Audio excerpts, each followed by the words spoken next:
అధిక బరువుతో బాధపడుతున్నారా? బీ బెటర్ వారి గార్సినియా కంబోజియా వాడండి, బరువు తగ్గండి. వివరాలకి డిస్క్రిప్షన్లోని లింక్ ని క్లిక్ చేయండి. పార్లమెంటులో రాహుల్ గాంధీ గారు గత బడ్జెట్ సందర్భంగా మోడీ అదే విధంగా అదాని గారి యొక్క రిలేషన్షిప్ గురించి ఈ దేశాన్ని లూటీ చేసి మరి అదానికి పెట్టినటువంటి తీరును ప్రశ్నించినందుకు మోదాని కంపెనీ కక్షగట్టి ఈరోజు మరి రాహుల్ గాంధీ గారిని పార్లమెంట్ నుంచి డిస్క్వాలిఫై చేయడం అనేది అత్యంత దారుణం. ఈ దేశంలో ఈరోజు చీకటి రోజు ప్రజాస్వామ్యాన్ని పట్టపగలే బహాటంగా పార్లమెంట్ సాక్షిగా పాతరేసినటువంటి రోజు ఇవాళ మోడీ గుజరాత్ కంపెనీలంతా కలిసి దేశాన్ని కబలిస్తుంటే దాని గురించి పార్లమెంట్ లో మాట్లాడితే దానికి జవాబు చెప్పకుండా మరి అనేక రకాలుగా అవమానించినటువంటి పరిస్థితి కూడా చూడడం జరిగింది. మరి అప్పటి నుంచి కక్షగట్టి ఏ రకంగా రాహుల్ గాంధీ గారిని క్షమాపణ కోరాలి, లేదా రాజద్రోహం కేసు పెట్టాలి, లేదా పార్లమెంట్ నుంచి డిస్క్వాలిఫై చేయాలన్నటువంటి కుట్ర చేసిర్రు. దానిలో భాగంగానే లండన్ లో కేంబ్రిడ్జ్ యూనివర్సిటీలో మాట్లాడిన దానికి ప్రజల యొక్క హక్కులు హరించబడుతున్నాయి అనేది ప్రపంచానికంతా తెలిసినటువంటి విషయమే. ప్రజాస్వామ్యం అండర్ ప్రెజర్ అండ్ డేంజర్ అని మాట్లాడినందుకు అదేదో మరి భారతీయుల హక్కుల కోసం మాట్లాడితే, మోడీ గారి వ్యక్తిత్వాన్ని మాట్లాడితే ఇవాళ ప్రజలను భారతదేశాన్ని కించపరిచినట్టుగా మాట్లాడినటువంటి విధానం ప్రజల్లోకి తీసుకురావాలని కుట్ర చేసిర్రు. ప్రజలు అర్థం చేసుకున్నారు. ఇది కేవలం మోడీ యొక్క నియంత్రణమే కేంబ్రిడ్జ్ యూనివర్సిటీలో మరి ప్రశ్నించడం జరిగిందని. ఆ రోజు నుంచి ఈ రోజు వరకు పార్లమెంటులోకి మరి మాట్లాడనీయకుండా రాహుల్ గాంధీ గారిని ఇబ్బంది పెట్టడమే కాకుండా మొన్నటికి మొన్న మరి ఆడవాళ్ల మీద లైంగిక వేధింపులు జరుగుతున్నాయంటే దానికి పోలీసులను ఇంటికి పంపించారు రాహుల్ గాంధీ గారి ఇంటికి. దాన్ని కూడా ప్రజలందరూ కూడా తీవ్రంగా ఖండించడం జరిగింది. ఇప్పుడు మరి గుజరాత్ కు సంబంధించినటువంటి మోడీలు ఇవాళ కొంతమంది కుట్ర చేసి మోడీ అనుచర పార్టీ వ్యాపారవేత్తలంతా కలిసి వ్యాపారుల యొక్క దోపిడీని ప్రశ్నిస్తున్నందుకు సూరత్ కోర్టు పేరు మీద 2 సంవత్సరాల జైలు శిక్ష విధిస్తే దానికి ఆల్రెడీ అప్పీల్ చేసుకోవడానికి 30 రోజుల టైం కూడా ఇవ్వడం జరిగింది. మరి అప్పీల్ చేసుకుంటే కూడా దాన్ని కూడా సహించలేక అసలు అప్పీల్ చేసుకునే కాలంలోనే కనీసం ఒక్కరోజు కూడా టైం ఇవ్వలేక ఇవాళ పార్లమెంట్ లోకి రాహుల్ గాంధీని రాకుండా డిస్క్వాలిఫై చేసిరంటే ఎంత నియంతృత్వం ఈ దేశంలో కొనసాగుతుందో, ఇంకెక్కడ ప్రజాస్వామ్యం ఉందో ప్రజలు అర్థం చేసుకోవాలి.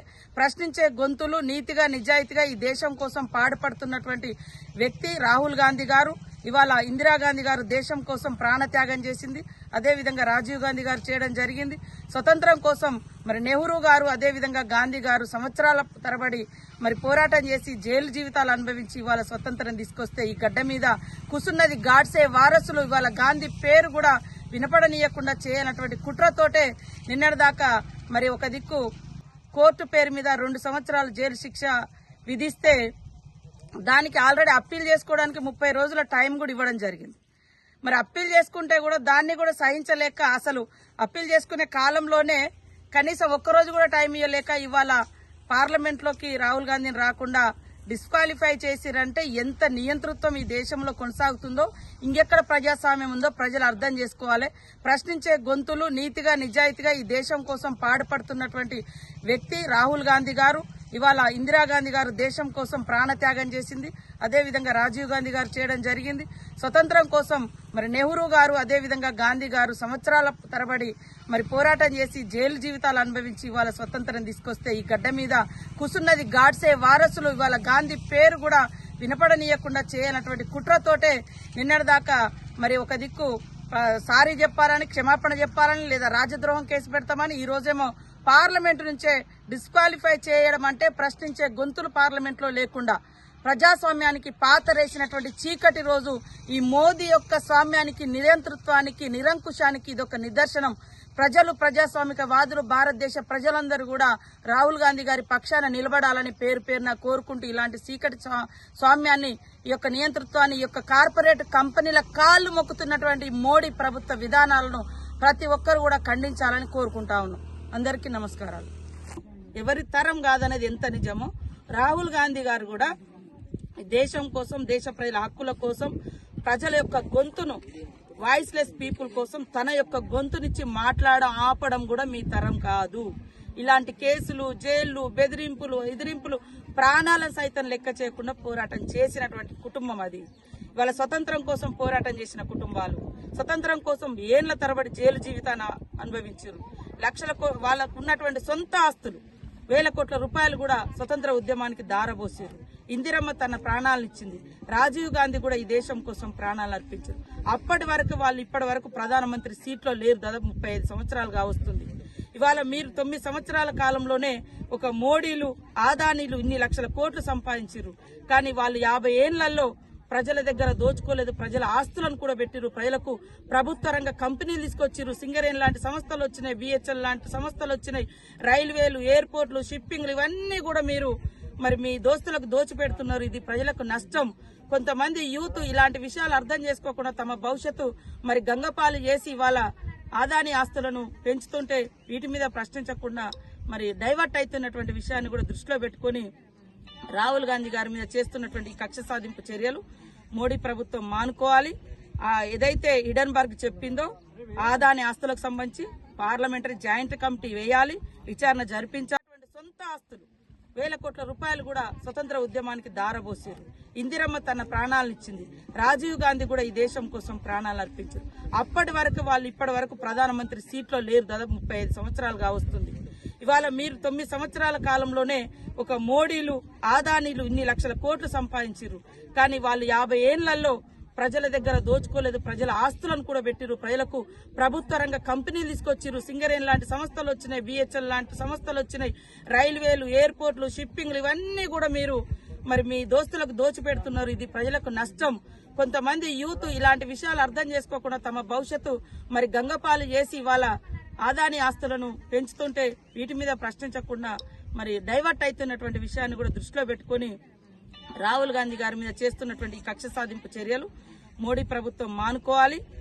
ఏదైతే హిడెన్బర్గ్ చెప్పిందో ఆదాని ఆస్తులకు సంబంధించి పార్లమెంటరీ జాయింట్ కమిటీ వేయాలి, విచారణ జరిపించాలి. చిన్న చిన్న వాళ్ళ మీద, వ్యక్తుల మీద ఈడీలు మరి సిబిఐలు సిట్టులు ఎంక్వైరీలు అవుతున్నాయి. కానీ మరి ఇన్ని లక్షల కోట్లు దోచుకున్నాడని ఇన్ని ఆరోపణలు ఎదుర్కొంటున్న మోడీ ఆదాని మీద ఎందుకు అయితలేదని మేము అడుగుతా ఉన్నాం. మాటలను వక్రీకరించే ప్రయత్నం చేసిరు, విఫలమయ్యారు. అదే విధంగా మహిళల మీద లైంగిక అత్యాచారాలు జరుగుతున్నాయంటే దానికి నోటీసులు ఇచ్చి పోలీసుల ద్వారా భయపెట్టించాలన్నారు.